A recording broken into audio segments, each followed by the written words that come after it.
ବିରଳ ରୋଗ ସହିତ ଲଢ଼ୁଥିବା ଶିଶୁକୁ ଦରକାର 15 କୋଟିର ଇଞ୍ଜେକ୍ସନ। ହାତ ଖୋଲିଦେଲେ ହେମନ୍ତ ସରକାର। ନମସ୍କାର, ମୁଁ ଶୁଭ। ଆପଣ ଦେଖୁଛନ୍ତି ପ୍ରଧାନ ନ୍ୟୁଜ୍ ଓଡ଼ିଶା ଚ୍ୟାନେଲ। ଯଦି ଆପଣମାନେ ପ୍ରଧାନ ନ୍ୟୁଜ୍ ଓଡ଼ିଶାକୁ ପ୍ରଥମ ଥର କରି ଆସିଛନ୍ତି, ନିଶ୍ଚିତ ଭାବରେ ଏହି ଚ୍ୟାନେଲକୁ ସବସ୍କ୍ରାଇବ୍ ରଖନ୍ତୁ, କାରଣ ଏଠାରେ ଆପଣଙ୍କୁ ଓଡ଼ିଶାର ଏବଂ ଦେଶ ବିଦେଶର ସମସ୍ତ ଖବର ଭରାଭର ମିଳିଯାଏ। ଯେପରି ମୁଁ ଆପଣଙ୍କୁ ସବୁବେଳେ କହି ଆସୁଛି ଯେ ଏହି ଚ୍ୟାନେଲକୁ ସବସ୍କ୍ରାଇବ୍ କରି ରଖନ୍ତୁ, କାରଣ ଏହି ଚ୍ୟାନେଲକୁ ସବସ୍କ୍ରାଇବ୍ କରିବା ଦ୍ୱାରା ମୋତେ ମୋଟିଭେସନ୍ ମିଳିବ ଆଉ ଆପଣଙ୍କ ପାଖରେ ମୁଁ ଯେଉଁ ଚାହୁଁଛି ଓଡ଼ିଶା ଦେଶ ବିଦେଶର ସମସ୍ତ ଖବର ଭରାଭର ପହଞ୍ଚିବାକୁ, ତା ପାଇଁ ମୁଁ ମଧ୍ୟ ଆହୁରି ଉତ୍ସାହିତ ହେବି। ହଁ ଆଜ୍ଞା, ଏହି ଖବର ମଧ୍ୟ ଆପଣମାନେ ନିଶ୍ଚିତ ଭାବରେ ଜାଣି ରଖନ୍ତୁ।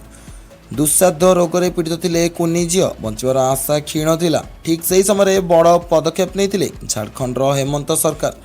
ବିକଳ ରୋଗ ସହିତ ଲଢ଼ୁଥିବା ଜଣେ କୁନି ଝିଅର ଜୀବନ ରକ୍ଷା ପାଇଁ ଏକ ଗୁରୁତ୍ୱପୂର୍ଣ୍ଣ ପଦକ୍ଷେପ ନେଇଛନ୍ତି।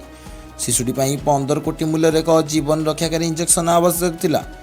ଏବେ ଏହି ପରିମାଣ ମଞ୍ଜୁର କରିଛନ୍ତି ସରକାର। ଗିରିଡିହର ବାସିନ୍ଦା Yamika Patel spinal muscular atrophy SMA type 1 ନାମକ ଏକ ଅତ୍ୟନ୍ତ ବିରଳ ରୋଗ ସହିତ ଲଢ଼ୁଛନ୍ତି। ତାଙ୍କ ଚିକିତ୍ସା ପାଇଁ ପ୍ରାୟ 15 କୋଟି ମୂଲ୍ୟର ଏକ ଇଞ୍ଜେକ୍ସନ ଆବଶ୍ୟକ ଥିଲା।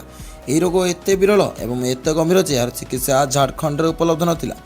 ଶିଶୁଟିର ଜୀବନ ରକ୍ଷା ପାଇଁ ଡାକ୍ତରମାନେ ଏକ ନିର୍ଦ୍ଦିଷ୍ଟ ଇଞ୍ଜେକ୍ସନ ସୁପାରିଶ କରିଥିଲେ, ଯାହାର ଗୋଟିଏ ଡୋଜ୍ ମାତ୍ର ପ୍ରାୟ 15 କୋଟି ମୂଲ୍ୟ।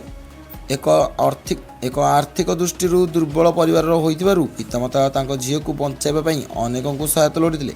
ଶିଶୁଟିର ପିତାମାତା ସ୍ୱାସ୍ଥ୍ୟମନ୍ତ୍ରୀ ଇରଫାନ ଅନସାରୀଙ୍କ ନିକଟକୁ ଯାଇଥିଲେ।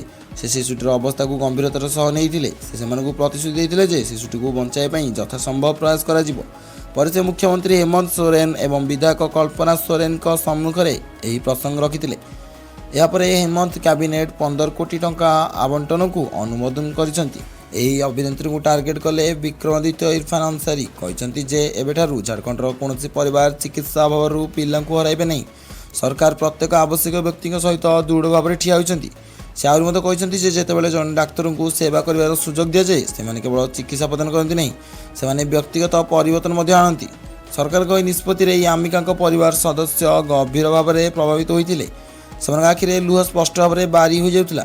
ସେମାନେ ପ୍ରକାଶ କରିଥିଲେ ଯେ ସେମାନେ କେବେ କଳ୍ପନା କରିନଥିଲେ ଯେ ସେମାନେ ଏତେ ବଡ଼ ସହାୟତା ପାଇବେ କିମ୍ବା ତାଙ୍କ ପିଲାଙ୍କୁ ବଞ୍ଚାଇ ପାରିବେ। ଯଦିଓ ସେମାନେ ସେମାନଙ୍କର ସମସ୍ତ ସମ୍ପତ୍ତି ବିକ୍ରି କରିଥାନ୍ତେ, ଏତେ ମହଙ୍ଗା ଚିକିତ୍ସା ସମ୍ଭବ ହୋଇନଥାନ୍ତା। ତଥାପି ମନ୍ତ୍ରୀଙ୍କ ପଦକ୍ଷେପ ସେମାନଙ୍କ ପିଲାଙ୍କୁ ଏକ ନୂତନ ଜୀବନର ଆଶା ଦେଇଛି। ତେବେ ଯେଉଁମାନେ ଭିଡ଼ିଓଟିକୁ ଶେଷ ଯାଏଁ ଦେଖିଛନ୍ତି, ସେମାନଙ୍କୁ ବହୁତ ବହୁତ ଧନ୍ୟବାଦ। ଏବଂ ଆପଣମାନେ ନିଶ୍ଚିତ ଭାବରେ ଗୋଟେ ହୃଦୟବାନ ବ୍ୟକ୍ତି ଭଳି ଭିଡ଼ିଓଟିକୁ ଲାଇକ୍ କରିବା ସହ ଚ୍ୟାନେଲକୁ ସବସ୍କ୍ରାଇବ୍ କରି ରଖନ୍ତୁ।